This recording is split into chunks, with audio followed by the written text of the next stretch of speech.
I'm pretty proud of myself. I illustrated more this year than any previous year, which is wild. Thank you so much for following and supporting my art journey. We're gonna do a tour of the art that I made this year and some rambly thoughts on what I'd like to improve in the upcoming year. Enjoy this little journal entry as we get personal and share what happened this year. I fumbled a lot this year and didn't have a clear direction on where I wanted to take my art. 2022 was a lot of new life adjustments. At the beginning of the year, Jason and I freshly moved from the sunny metropolis city of Los Angeles to the Appalachian Mountains on the East Coast. We were still getting used to mountain life. I remember the early months was getting accustomed to the new town that was a lot slower pace. I had to shut down my physical store of PogPals because a lot of my stock, packaging, and my small business tools were in storage. I had a hiatus from drawing at the beginning of the year because moving just took a lot out of me. Mentally, I just couldn't get back into the groove of illustrating. I am a creature of comfort, which means I find comfort in creating in familiar spaces. The cabin I'm staying in, which is my parents', I don't really feel like it's mine. I didn't have a desk, a monitor, a workstation that I could get really messy at, so it was really hard to get inspired to create again. I got so fed up that I took my mom's antique sewing table and turned it into a makeshift desk. It wasn't the greatest desk. It was too narrow, but it was a surface, so I used it. And I started drawing again in February and actually made one of my favorite illustrations this year. It's a tiny frog lost in tall grass. I was really loose and gestural with this piece. I had blobbed out the scene to get the general vibe. I had a lot of fun with the textures of the feathery grass, but my favorite part of this piece is the colors. I really got into using this very vibrant, deep blue, and it just melted into the green just so nicely. But yeah, this is one of my favorites of this year. By the end of February, I started streaming again on Twitch. I played a ton of Animal Crossing and really got into Happy Home Paradise. I had recently redid my island and was working really hard to finish my tropical fishing wharf town, but I never finished my island. I still, to this day, have never finished my dang Animal Crossing island. The game came out 2020? It's been 3 years and I still haven't finished it. I then lost a lot of momentum. All of March and the beginning of April, I was distracted with family stuff. I flew back to California to do some work things and saw some family up in North Cal. This is a theme that repeats throughout the year, but traveling and taking trips that's longer than 2 weeks without a doubt always messes my creative rhythm. I need to find a better balance so it doesn't completely take me out. I fell into a rut and I just couldn't get back into art after my trips. I made this piece when I was feeling pretty shitty about myself with art. I saw myself adopting more of a Scribbly Loose, just fuck it drawing style. Some of the pieces I can get really painterly and I can dedicate days into just one illustration. So it felt really nice to have a different style that was just kind of whatever I was feeling at that moment. This saying also held me together. Just because you're not making art right now doesn't mean you're not creative. I am really hard on myself, and I think it's a cursed nature of many artists to feel this same way. I love my painterly style, but it's more therapeutic to throw down rough scribbles and just get the feelings out. I got really serious into streaming on Twitch this summer. Most of them were art streams. I remember telling myself that I really wanted to give it my all and give streaming an honest try. My streaming journey has been bumpy. I was never truly consistent, so I remember giving myself a pep talk back in April that I would stream once or twice a week on Twitch. I finally illustrated my VTuber. I learned about the wonderful world of PNG tubing, got really into OBS and setting everything up. I made official art, I made emotes, GIFs.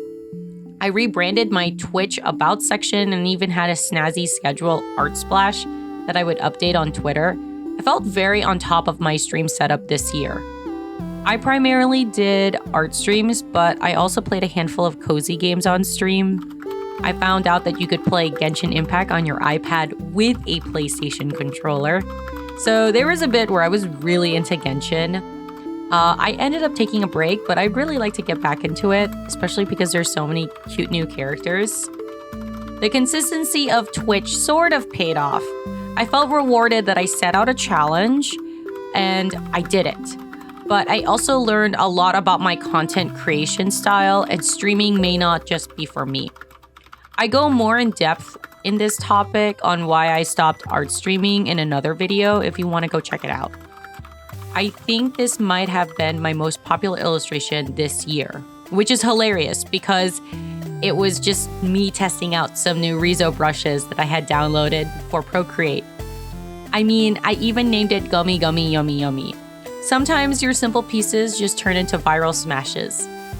This is where the gummy worms really started to appear in my artwork. I don't understand how it started, it just sort of happened. Actually, wait a second. I do know where it started. Jason and we were in the candy aisle, which we're never in because we don't really eat sweets and candies regularly.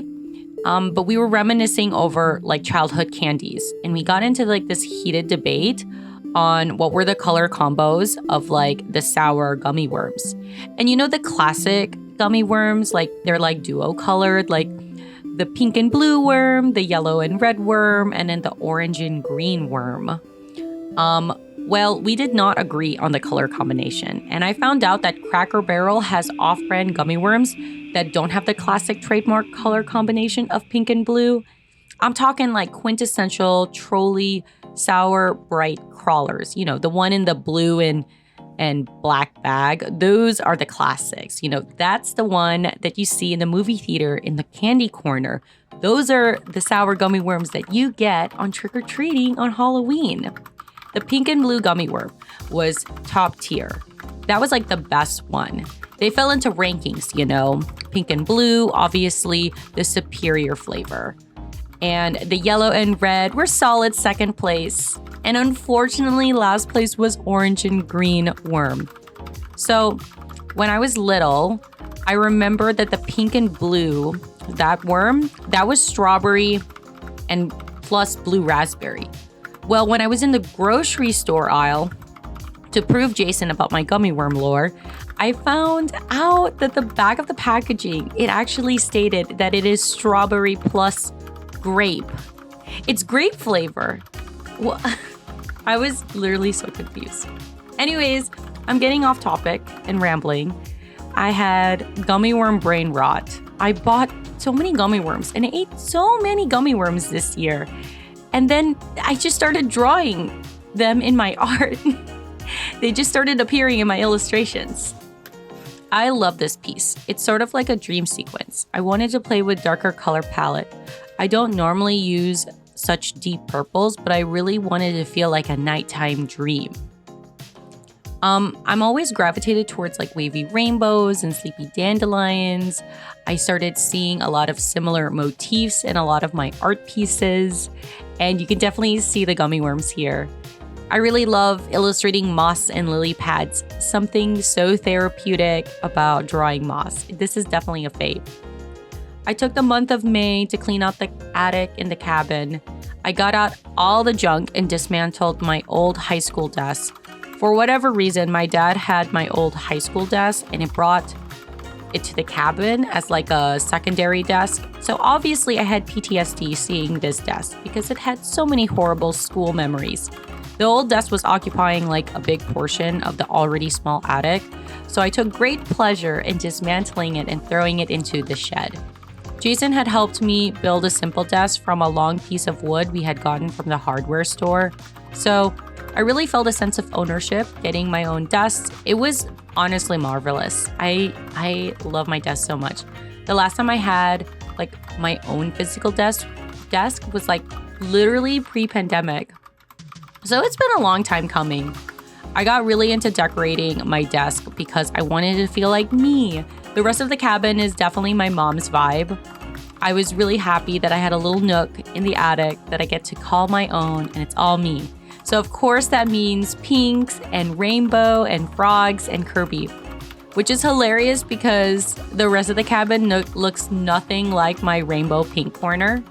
In June, I started this YouTube channel. I'm still trying to find my footing in this channel. I primarily am an artist, so making long-form content is not something I do often. So YouTube is a bit of a weird puzzle for me. I initially wanted to use the channel to post vlogs, but that kind of fizzled out. It's a ridiculous amount of effort to put together a cohesive vlog and extremely invasive of my privacy. The act of filming everything just got to be a little bit too much. I already post a ton of my life on Twitter, TikTok, and Instagram, so it just felt really demanding. Plus, on top of everything, I would have to shoot horizontal B-roll of my drawing process and then edit it together to a catchy lo-fi song that hopefully didn't have a copyright on it. So it added a lot of stress on me.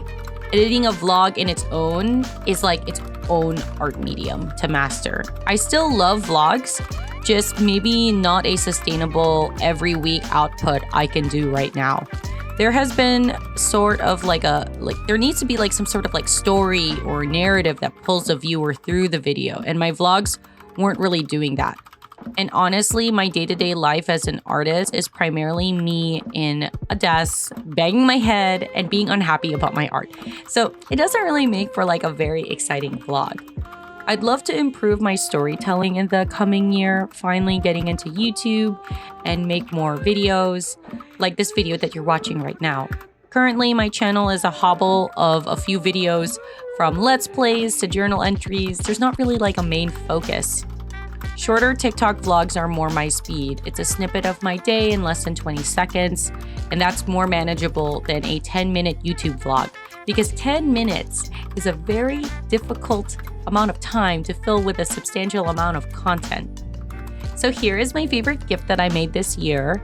You can actually type Pog Pals in your Instagram story and you'll find these cute little dancing frogs, just 3 little dudes hanging around. It just makes me so happy. I use these little froggies all the time on my IG story. All year I was hunting for a printer so I can start making art prints again. By the end of August, I finally found the printer. It was a Canon Pixma Pro 100 series.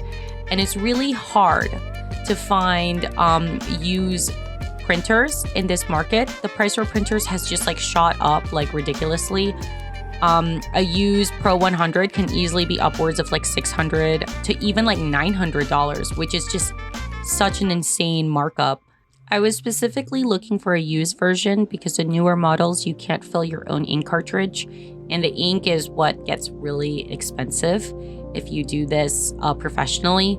So I was really happy when I found a reasonable price printer on Facebook Marketplace, and it was this local guy who had just used it a few times for his like photography hobby.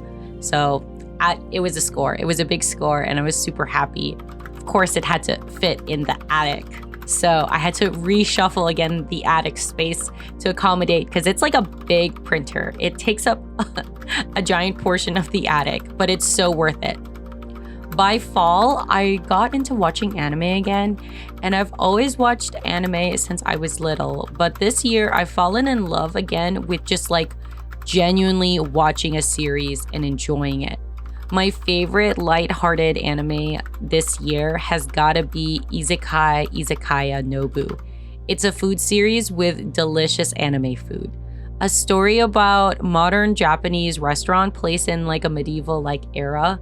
I just love it so much because it's hilarious to see medieval townsfolk eat like amazing modern Japanese cuisine, and it just makes you appreciate the unreal access we have to all sorts of food in our local grocery aisle.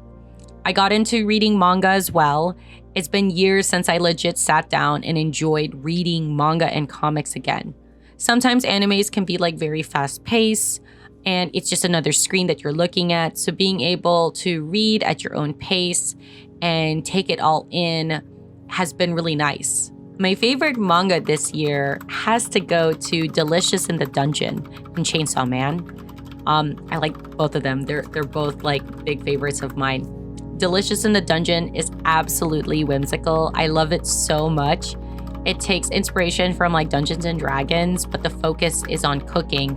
So you're like exploring this deep dungeon and you're gathering ingredients for your next meal.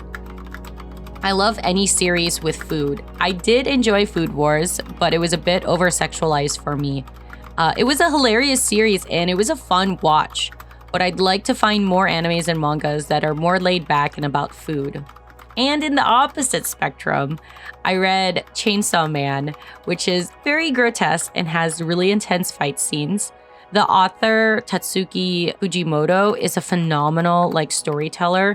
He has some of the craziest mangas I've ever read. Fire Punch was a great read, and it's not wholesome. That's your only warning. September and October were slow months for me. I had a vacation to California in September, and it was really weird flying back to Cali after moving away not even a year ago. I definitely lost some momentum and wasn't feeling motivated after my vacation to do any artwork. This was actually an art piece I started in the middle of summer, but it took months of finessing and getting it right. I noodled with this for a long while before going back and forth on the detail. It's a bigger art print. It's kind of like poster size. And this is actually like a mini version of it. And I'm still not happy with where the colors are at. I made this into a wallpaper and I absolutely love how vibrant it looks on the phone. Really got into painting fluffy clouds.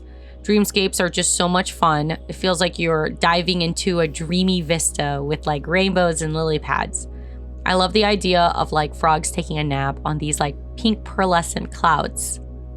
I made only 2 art pieces in all of October, and this one is actually something I'm really proud of. It's a redraw of an old vector art piece I did back in 2020. I had a lot of fun making up Pagu Pagu snacks, and the Froggy Halloween Pocky has got to be my favorite design. I would love pumpkin patch matcha to be like a real Pocky flavor. That sounds so delicious to me. November was a dead month. I took a hiatus from everything. I didn't art, I didn't make any videos. I had a really long vacation that just evaporated my soul. It's one of those vacations where you need a vacation after your vacation.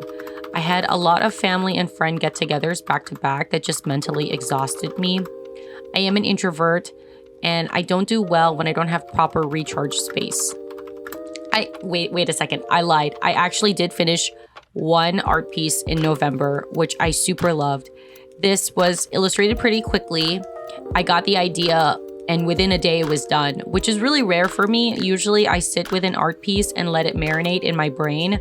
This was a pretty clear composition in my mind and it came together pretty quickly. I was inspired by my mushroom dream piece that I did earlier this year.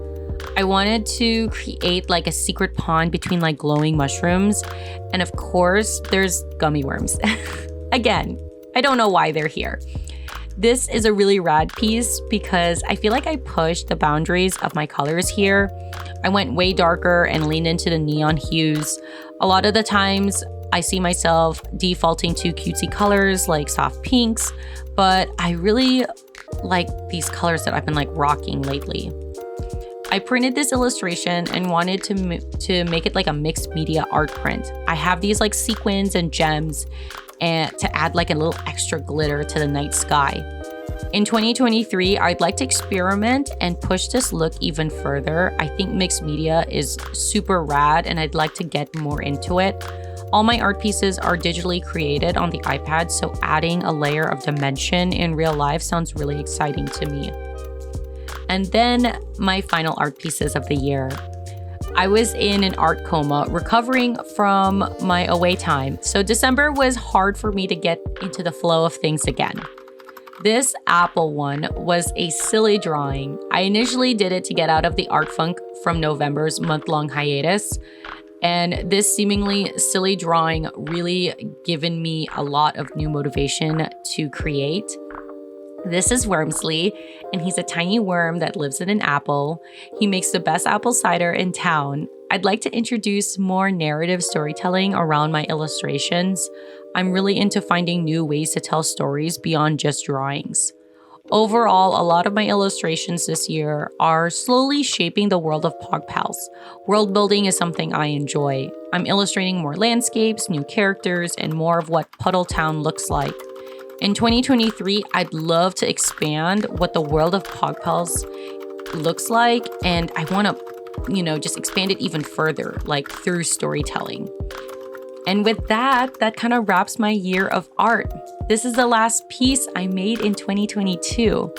It's Team Pog Pals, aka me and Jason plus Crunchy. My little family, they're always here to support me and push me further. I am just so thankful that I had made the big move from LA to the mountains. It was a bit before I got my footing, but I feel more at peace and I feel like I've gained a lot of clarity. I was very unhappy in the city. There's so much more I want to do. I always have more ambitions than I can feasibly tackle realistically. This year was a lot of self-fumbling. I didn't really have a focus goal and I just mindlessly made a ton of shit. And I didn't have a strategy. I did a lot of output on every social platform, and that was very exhausting. So I think in the coming year, I'd like to hone in and focus my energy on certain platforms just because it's just a lot to juggle back and forth. Next year, I want to finally open up my physical store again. I'd love to start a project to make Pagu into a plushie. And I have a lot of YouTube video ideas that I've been thinking through. So if you've watched all this way, thank you so much for watching this entire video. Honestly, I've garnered so many art friends in the last year who are pursuing similar dreams as me, and y'all keep me super motivated. Thank you for sticking around till the end. I'd love to know what are your art goals for the next year, so comment down below. I want to read them all, and I will catch you guys in the next one. Bye!